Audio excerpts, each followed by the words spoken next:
Bienvenidos al día 2 de esta jornada. Soy Alana Aldoborak. Voy a comenzar que en el trabajo de este año estuvimos en un programa de capacitación para fact-checkers con más de 30 idiomas. Algunos de estas personas involucradas están en esta sesión. Tuve el placer de trabajar con 2 de nuestros panelistas, así que sin más quisiera presentarlos.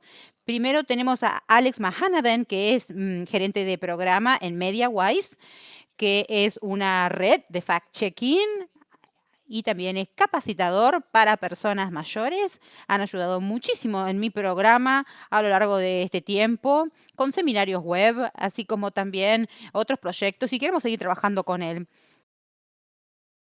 También tenemos Milena Rosenfit, que es jefa del programa de educación de Chequeado en Latinoamérica. Y a Solvi Carlsen, que es el gerente de Faxtix en Noruega, en donde tenemos diferentes entrenamientos y capacitación para la utilización de los medios y de la concientización. Por favor, siéntanse libres de utilizar nuestra sección de respuestas, de preguntas y respuestas. Vamos a seguir trabajando de esta manera para tener un flujo de comunicación más libre, y le voy a dar la palabra a nuestros panelistas para que puedan charlar acerca de sus programas favoritos durante este año. Vamos a hablar con Alex para que nos pueda contar de los programas de 2021 para los adultos mayores. Muchísimas gracias. Me da mucha felicidad estar acá. Ayer también participé y me disfruté muchísimo. Sí, volviendo un poco a el programa de alfabetización del 2020, vemos que teníamos un programa para adolescentes y nos expandemos para ayudar, y esto fue al principio de la pandemia. Idealmente sabemos que va a haber mucha información errónea, especialmente en las elecciones, y queríamos empoderar a los votantes por primera vez, que puedan tomar buenas decisiones. Luego estuve en Nueva York para un proyecto que tuvimos y que sucedió una semana antes de la NBA. Y entonces creo yo que antes de la pandemia fue un llamado de atención, lo cual vimos que la desinformación acerca de la pandemia del COVID fue tan fuerte. Así que lo que hicimos fue que nuestra red se dirigiera hacia los jóvenes para que pudieran tomar también historias de Instagram para poder trabajar con ellos. Muchísima capacitación a chicos, jóvenes de su edad, así que especialmente lo que tenga que ver con información errónea y desinformación. Luego tuvimos una postura más agresiva con los adultos mayores, en el sentido de que quisiéramos hacer muchos más movimientos para aquellos que son más vulnerables a la COVID-19. Y ellos tienen un poco más de tiempo, tienen ganancias diferentes, y las tecnologías nuevas, así como también otras tecnologías, no son acercadas de las mismas maneras a ellos. Y obviamente muchas veces la desinformación está dirigida a este grupo, y vimos que eran los que estaban más en riesgo, ¿no? Por esto, con respecto a esto, tuvimos nuestros aliados ERP y lanzamos seminarios web, cursos online para miles de mayores que trabajaron a través de programas de búsqueda, entender los algoritmos y hacer sus propios fact-checking para poder tener soluciones. Les enseñamos a los mayores, como lo hicimos durante años con chicos y los votantes por primera vez, cómo pensar y cómo verificar sus propios datos. Pudimos tener el co-host de Good Morning America, el presentador, para hablar por nosotros como embajadores, y así con otros grandes periodistas literalmente enseñaron a los mayores cómo chequear datos por su cuenta y cómo tomar este curso en línea, por lo cual estos labs fueron tan importantes para nosotros, y se dieron cuenta que hay una mejora significativa. El hecho de analizar los titulares que tenían en páginas a separar áreas, porque en 90 minutos pudimos ayudar a los mayores a que se transformen en ciudadanos digitales mucho más capacitados para poder utilizar mejor sus dispositivos y ha sido muy productivo.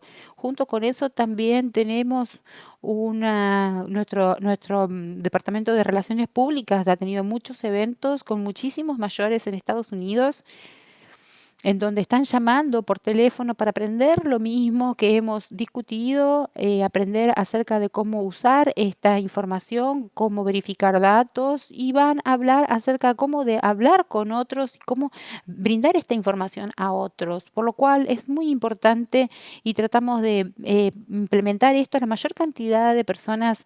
Quiero hablar acerca del futuro también, porque estamos hablando con Facebook, con su apoyo. En 2022 vamos a llevarlos a nivel nacional. Creamos unos cursos de innovadores para discutir, por ejemplo, factores de WhatsApp y queremos decir también que vamos a hacer cursos para hacerlos más fáciles y aprender lecciones y ver cómo interactúan de manera online para poder llegar cada vez más audiencias con diferentes plataformas. Muchísimas gracias, Alex. Vamos a continuar ahora Solvi, que nos va a hablar acerca de los programas de 2021. Sé que ustedes hablaron muchos con estudiantes y alumnos, pueden ser alumnos y maestros. Sí. Muchas gracias. Nuestro programa comenzó en 2019. Al principio tenía que ver con Faxtics en Noruega y como comenzamos a ver que en las escuelas necesitaban más fact-checking, ¿no? Y el problema tenía que ver con que durante muchísimo tiempo pensamos que los estudiantes en Noruega no estaban acostumbrados a trabajar de manera online, así que trabajaban de manera separada y lo que vimos en los exámenes es que cuando veían que esta información parecía buena, entonces decían, bueno, sirve, que es información válida. Y al principio nos dimos cuenta que tuvimos el apoyo de algunos fondos locales, pero después en el 2020 tuvimos el apoyo del gobierno y, y con lo que estábamos viendo es qué podríamos ofrecerle a las escuelas. La idea era de poder trabajar en Noruega, que no es tan grande, porque obviamente Estados Unidos es mucho mayor en cuanto a audiencia, así como otros países. Pero vimos que incluso, aunque Noruega no es tan grande, todavía no se podía llegar a todos lados. Pero bueno, pues ahora tendríamos que ver nuestros sitios web y ver lo que sucede. Pero bueno, pues aquí nos enfocamos en la literatura y esto parece ser muy útil. Y bueno, pues estamos viendo lo que hay en el futuro, enfocándonos en esto y en el futuro. Bueno, en los salones de clase también los adolescentes, por ejemplo, nos piden que estemos con ellos. Y esto fue difícil durante el tiempo de la pandemia, ¿no? Porque, bueno, pues estábamos dirigiéndonos a cada salón de clases. A veces, bueno, pues estuvimos en varias escuelas diferentes, estuvimos con niños pequeños, con niños de primaria y después con preparatoria. Entonces, los fact-checkers fueron allí, hablaron con los estudiantes y, bueno, con varios otros, donde aprendieron muchas lecciones. Y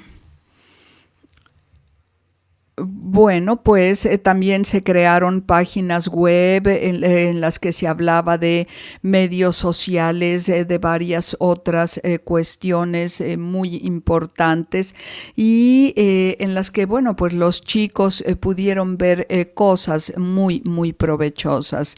Entonces, bueno, pues aquí pudimos ver todas estas características de cuáles eran las páginas web que podíamos utilizar para los chicos, etcétera. Algunas de estas se adaptaron en Noruega. Y bueno, estaban aquí en forma colectiva. Y bueno, decíamos, vamos a ver, esto va a ser únicamente para fact-checking y a estas otras contienen algunas de las otras cuestiones. Durante este tiempo tuvimos al equipo de video creando videos de 1,5 hasta 2 minutos. Y esto fue maravilloso porque los pudimos llevar al salón de clase. Y bueno, pues entonces aquí podrían ver sus lecciones y podían combinarlas con esto. También las maestras tenían su propia página web para poder entablar una conversación, una discusión con los chicos.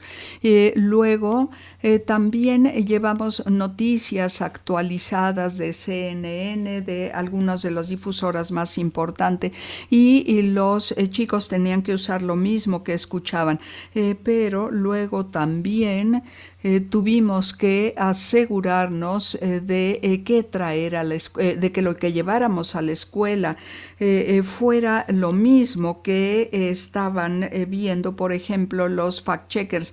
Había algunos influencers, fact-checkers, algunas cuestiones comerciales. Entonces teníamos como un mundo diferente, ¿no?, entre el salón de clases y lo que estábamos viendo fuera.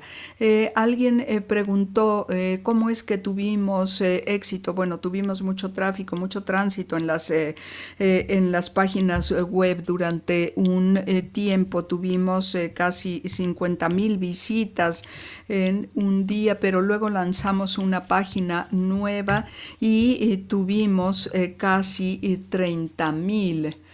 Entonces, el mes pasado, el 27 de julio, se habló acerca de una radicalización. Y bueno, pues en Noruega hubo un accidente terrible en el que murieron varias personas. Muchas maestras ni siquiera querían hablar acerca de esto. Nadie sabía exactamente qué había sucedido. Y luego tuvimos que aprender. Entonces, esto lo tratamos con los chicos en parte en el salón de clase y en parte fuera. Y bueno, pues también organizamos discusiones de 10 minutos cada una dentro de los salones de clase. Conectamos a los fact-checkers con el salón de clase y con los maestros y maestras para poder crear materiales con los que pudieran trabajar las maestras dentro del salón de clases. Muchísimas gracias por su aportación. Bueno, creo que todavía tenemos dificultades técnicas con nuestra colega. Vamos a pasar algunas preguntas. Primero que nada, quisiera hacerle una pregunta a Alex. Usted ha trabajado en equipos, entonces, ¿cuál es la diferencia, si es que existe, entre capacitar jóvenes y capacitar a personas mayores? ¿Es más fácil, es más difícil? ¿Tenemos que tener un abordaje distinto? Bueno, espero que me puedan oír un poquito mejor aquí.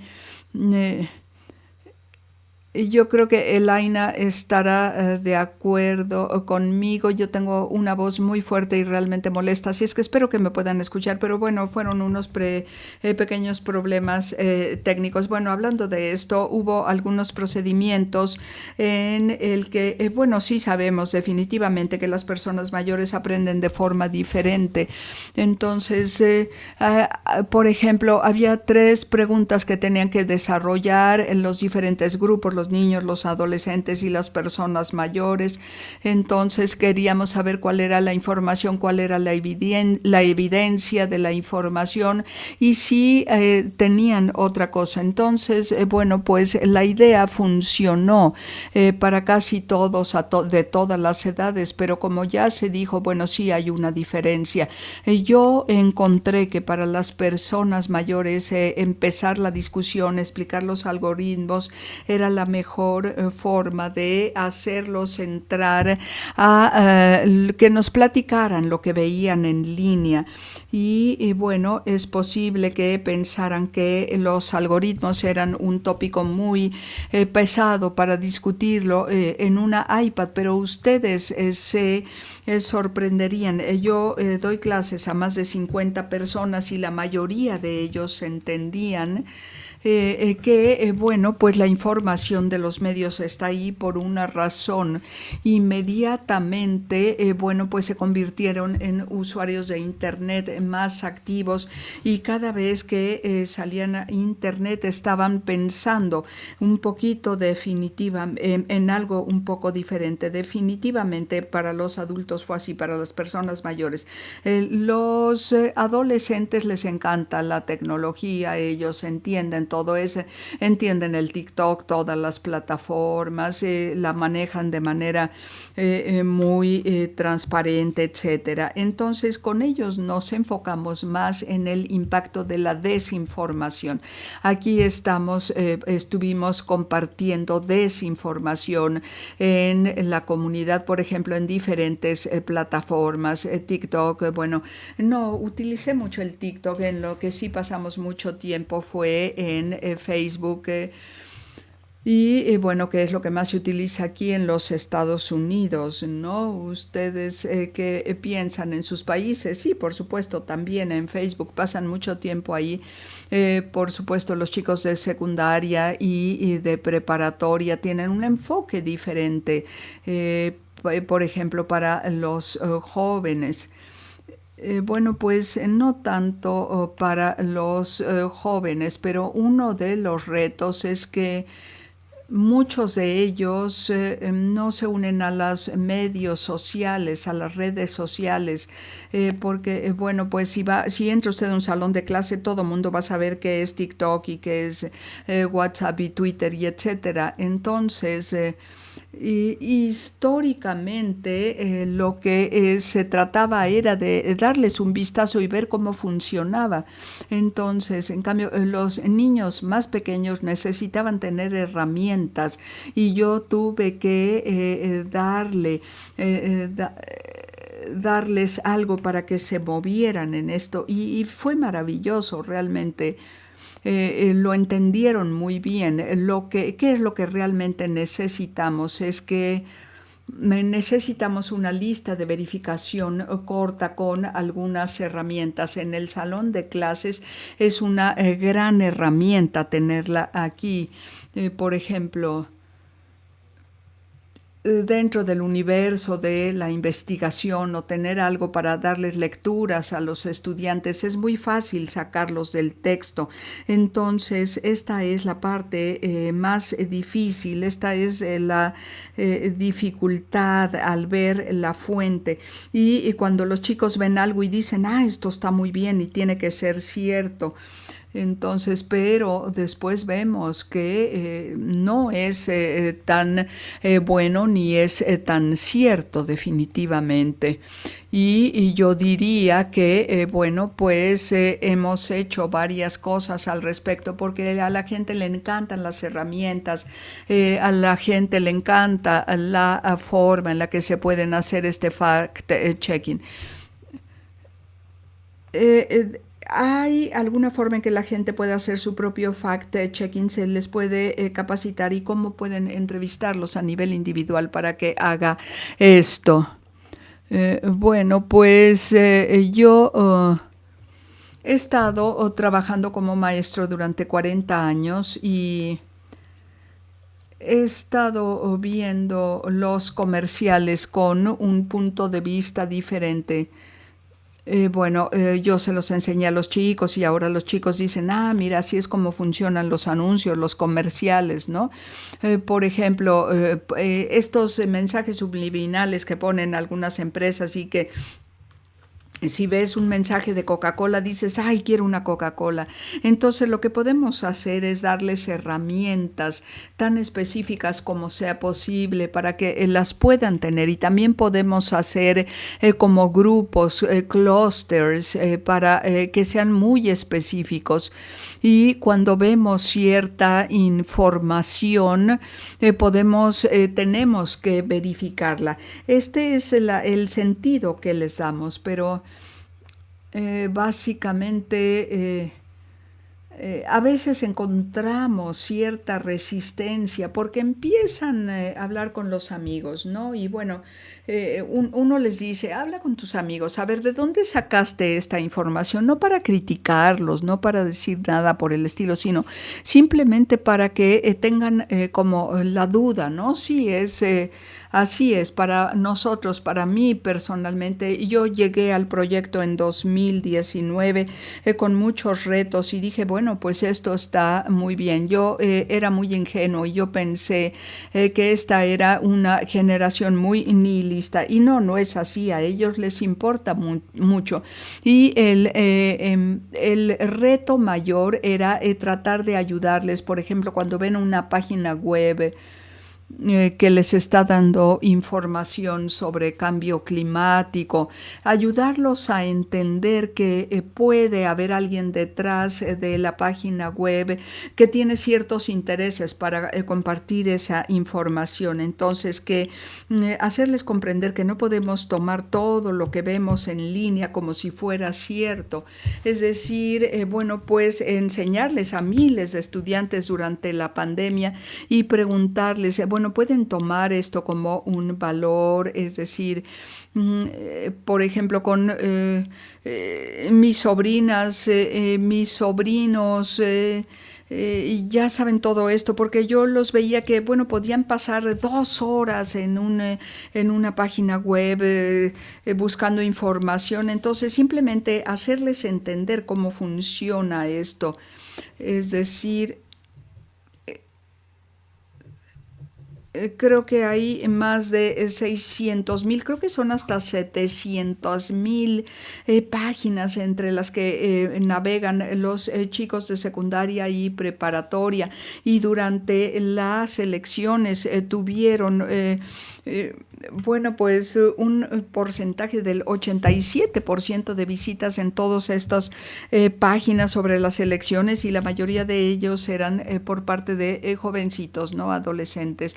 Y sí, por supuesto, esto es absolutamente sorprendente. Yo he estado trabajando con esto durante 4 años ya, y es muy, muy sorprendente. Tenemos otra pregunta de uno de los del público. Hay fast checkers y entre estas organizaciones pueden capacitar a los alumnos y maestros como un todo para que puedan alfabetizarlos de manera crítica respecto a lo que ven en Internet. Es decir, es una pregunta muy interesante. Es decir, no que les digan cuáles son las páginas web idóneas y estas, pero ¿cómo? ¿De qué manera podemos educar a la gente? Yo creo que los fact-checkers están absolutamente calificados, y todos los que trabajan en organizaciones de fact-checking, ustedes son los mejores maestros, y la mejor forma de enseñar es a través de ejemplos en la vida real y la transparencia del fact-check. Es decir, cómo podemos repetir en las noticias qué es lo que podemos encontrar detrás de una página web y del motor de búsqueda. Entonces, esta es una de las mejores posiciones para poder educar a los chicos y a los maestros. Y sí, por supuesto, esto debería ser parte del programa de estudios en secundaria y preparatoria, porque, yo creo que la industria de las noticias como un todo siempre está buscando recursos y a veces les es difícil encontrar recursos porque el hecho es que los fact-checkers tienen impactos inmediatos, uno tiene que hacer este fact-checking, entonces a largo plazo puede tener un impacto mayor porque aquí podemos ver, pues qué es lo que la gente dice después de los fact-checkers. Mi experiencia también es que, como usted dijo, Alex, los estudiantes se sienten empoderados con estas herramientas. Tienen toda esta información y todas estas voces que ellos pueden experimentar en las diferentes plataformas de noticias. Entonces ellos llegan a este punto y dicen, ¿cómo podemos saber si esto es cierto? Este dice una cosa, este dice la otra. Entonces, ¿cómo puedo saber realmente si esto es cierto? Y muchos maestros igual no se sienten cómodos hablando de esto porque pues aquí tenemos, por ejemplo, los hechos y estamos viendo este discurso, etcétera, y los maestros, por supuesto, no quieren tener un sesgo, aunque todos lo tengamos, y tenemos que enfocarnos en las herramientas, utilizar las herramientas gratuitamente, porque yo creo que hay cada vez más estudiantes y más maestros que saben que esto es lo que tenemos que evitar. Cuando los maestros trabajan juntos, pueden trabajar juntos, pueden lograrlo, porque los maestros saben cómo hablar con los chicos y ellos saben cómo hablar de la forma en la que hablan los medios para que puedan entenderlos. Entonces, esto es lo que hacemos en Noruega y ustedes al hablar acerca de integrar la alfabetización en redes sociales, en medios sociales, por supuesto usted habló acerca de interesar a los chicos, etcétera, pero yo pienso que no necesariamente todos los maestros tienen las mismas habilidades y la misma capacidad para poder enseñar esto. Entonces, ¿en qué lugar pondría esto o cómo podríamos capacitar a los maestros para que adquirieran estas habilidades? Bueno, no, hay maestros que no tienen ninguna habilidad en lo absoluto. Entonces, igual necesitan tener confianza en sí mismos. A veces ellos dicen, los estudiantes saben más que nosotros, pero tenemos que exhortarlos diciendo, como maestro usted sabe algo, usted sabe cómo, obtener información respecto a esto y también sabemos que, este es un problema en todo el mundo, ¿no? Porque el conocimiento puede cambiar de un día a otro. Y en otras organizaciones que están extendiendo esta información. Entonces necesitamos desarrollar todo el tiempo. Y este es un mensaje del gobierno de Noruega, pero también las organizaciones de maestros están colaborando con esto. Una pregunta que se relaciona con la educación pública y no sé necesariamente si ustedes tengan experiencia en esto, pero ustedes piensan que los gobiernos son la fuente de la desinformación y podríamos estar navegando por páginas que nos presenten situaciones, capciosas. Sí, por supuesto, cada vez que usted entra en relación con un financiador, ya sea un gobierno, una organización no lucrativa, todo el tiempo tenemos que ser extremadamente claros acerca de la independencia editorial de su organización, porque no es partidista y tiene que aclarar que no es partidista, que no está a favor de algo específico más que de acabar con la desinformación. Entonces,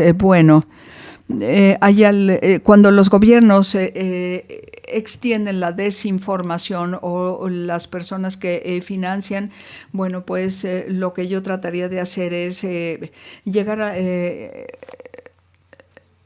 bueno, pues acercarme a las organizaciones civiles, por ejemplo, también a las iglesias y a otras para ver un área en la que pudiéramos tener alguna capacitación importante. Yo también veo aquí en Noruega que tenemos a padres que son muy críticos con nosotros y ellos dicen que a veces nosotros tenemos sesgos y que quieren saber qué les estamos diciendo a sus chicos, porque, bueno, por ejemplo, ¿qué pasa si un chico trae propaganda de Trump en favor o contra el salón de clases? Entonces, bueno, pues nosotros les mostramos que estamos trabajando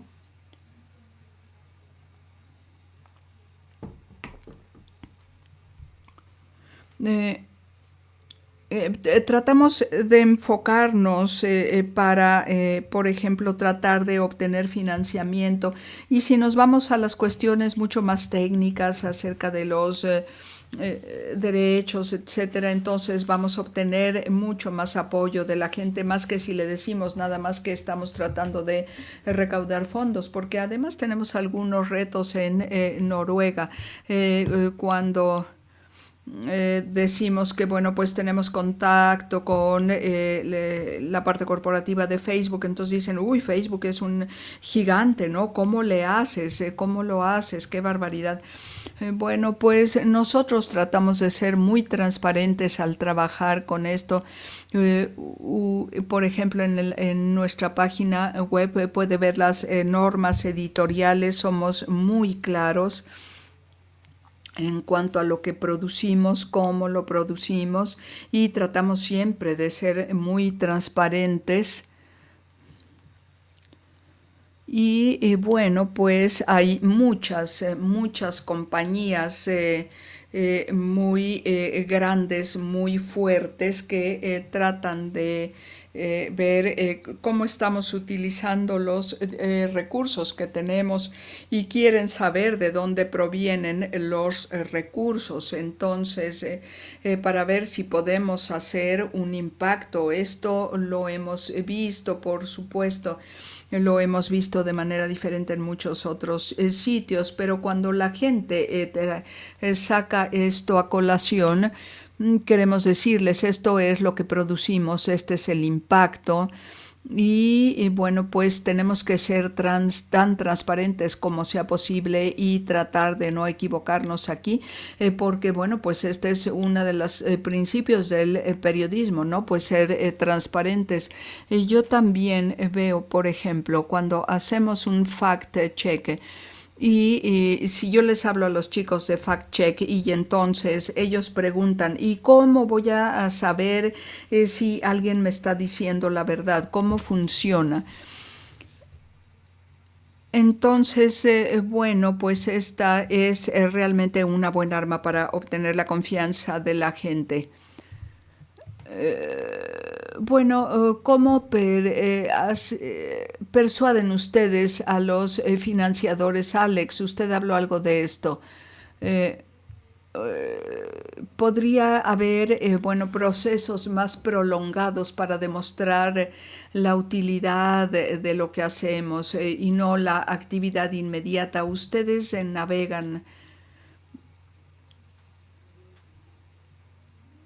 por ejemplo, dando la ventana de un proceso relativamente más prolongado. Bueno, yo creo que podríamos trabajar mejor por ventanas abiertas, porque así entienden mejor de lo que se trata el fact-checking.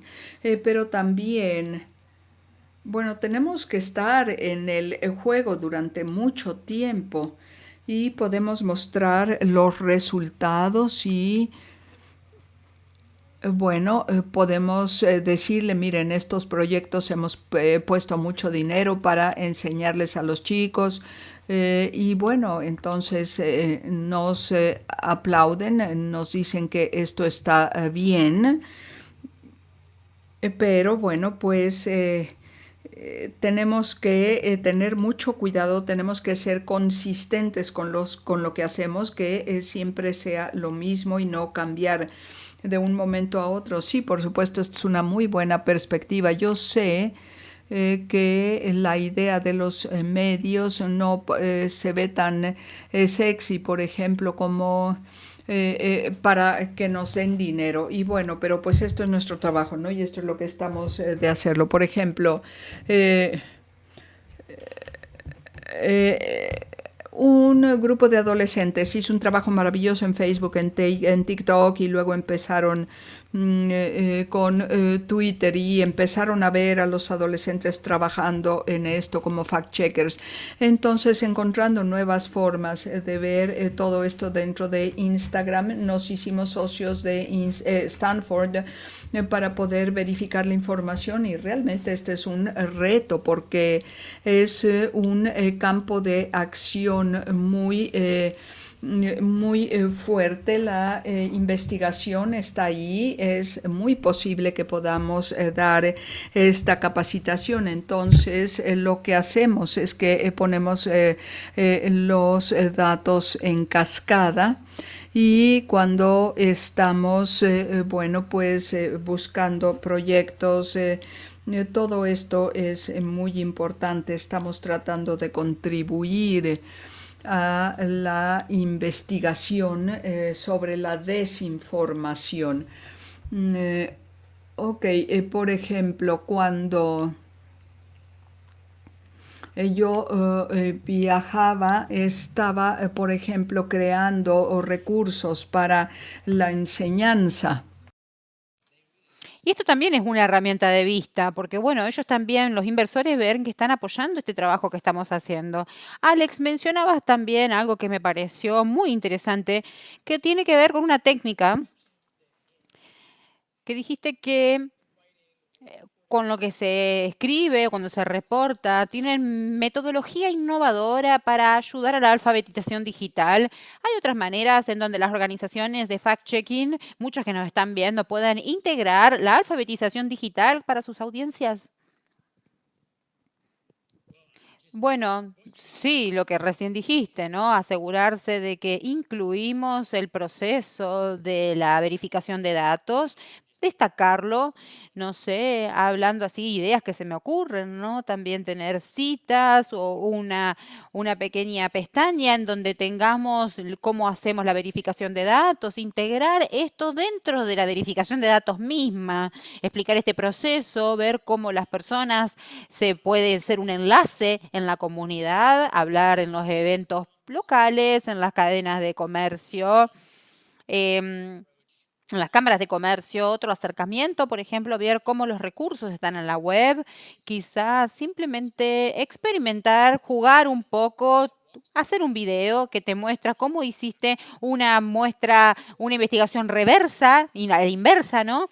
Y el mediodía no se te tomaría hacer esto, incrustarlo en tu página web y de esta manera ver qué sucede. Así que se puede llegar a tener su propia alfabetización digital y los propios recursos conformados a medida que uno avanza y bueno, y ver cómo seguís de ahí en más. Exactamente. Tengo que agregar que tenés que tener un gran equipo con vos. Eso es mucho también. Si hay personas que están con vos, porque si vos sos el único trabajando, es muy difícil que puedas llegar a los lugares en donde querés, a la audiencia que querés. Y en este sentido, por ejemplo, en mi equipo tenemos tanto personas que trabajan con la parte de matemática, parte de las ciencias sociales, del lenguaje, diferentes habilidades que se unen de manera interdisciplinaria y que cuando creamos diferentes tipos de materiales educativos pueden llegar a estar todos interrelacionados así. Y para la alfabetización digital, y estos recursos educativos tienen mucha vinculación con los temas particulares, por lo cual cuando tenemos diferentes tipos de especialistas en un equipo, podemos utilizar esta perspectiva multidisciplinaria.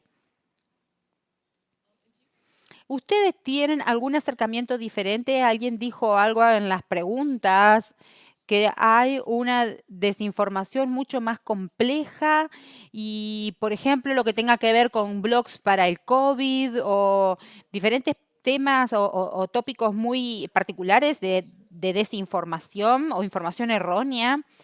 Y ¿existe un acercamiento a este tipo o algún consejo que se puede llegar a dar en sus programas?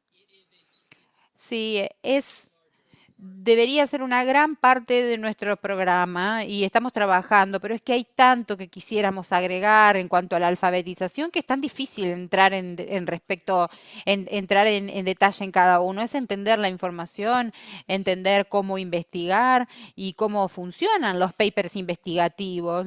Yo también soy un periodista investigativo y por lo cual entiendo cómo se maneja esto, cómo tenemos márgenes de errores que pueden encuestas que se pueden utilizar para engañar, por lo cual existe un cierto espacio en el que se puede explicar cómo cambiar esto y creo que se debe hacer de la manera más explícita para ver habilidades de avanzada y enseñarlas a las personas, porque se podría comenzar a hablar acerca del acceso, de cómo eso se puede llegar a cortar, ¿no? Y poder explicarle a las personas cómo el proceso que se va en un paper que se publica y llegar hacia esta lectura hasta el momento en el que ellos tienen la información e identificar cómo trabaja un periodista acreditado, ¿no? Y creíble. Sí, y también tendríamos que asegurarnos de que los periodistas entiendan la información que reciben, incluso como lo hicimos en Pointer, trabajamos mucho con un grupo de encuestas y muchas veces hemos visto los márgenes de errores de más o menos 2. Y uno dice, eh, ¿hay una información acá? ¿Es algo que tiene una buena punta? No, es un punto muerto, porque necesitamos trabajar mejor, entender los datos que tenemos enfrente nosotros mismos. Sí, generalmente nos enfocamos en cómo conseguir la información y no en tener la información. Podemos llegar a decir los medios de comunicación cometen errores y a veces pueden también, como un maestro, equivocarse, porque todos cometemos errores. Y lo más importante es decir, bueno, si cometemos errores, entonces tenemos que arreglarlos. Y de esta manera, con respecto a los gráficos, tenemos que hacer algunos recursos educativos en cuanto a gráficos, porque es un problema, porque cuando trabajamos con chicos tenemos que ir hacia las puntos más básicas, no empezar desde los más difíciles, ¿no? Desde lo más bajo y ellos van a empezar a cuestionar todas las cosas y después van a decir, bueno, esto está en los diarios, pero puede que esté equivocado igual. No confiar simplemente ni tampoco pensar, siempre van a estar equivocados, sino empezar a pensar, ¿podría estar equivocado? Puede que esto sea verdad o no. Exacto, tiene mucho sentido y creo que también tiene que ver con que nosotros podamos ser transparentes en este respecto también, mantener la transparencia como fact-checkers para ver cómo promovemos la alfabetización digital. Como ustedes dijeron, a veces nosotros también nos equivocamos. Como dijeron antes, es parte de crecer, es parte de pasar por una curva de aprendizaje y aceptar el error como parte del mismo.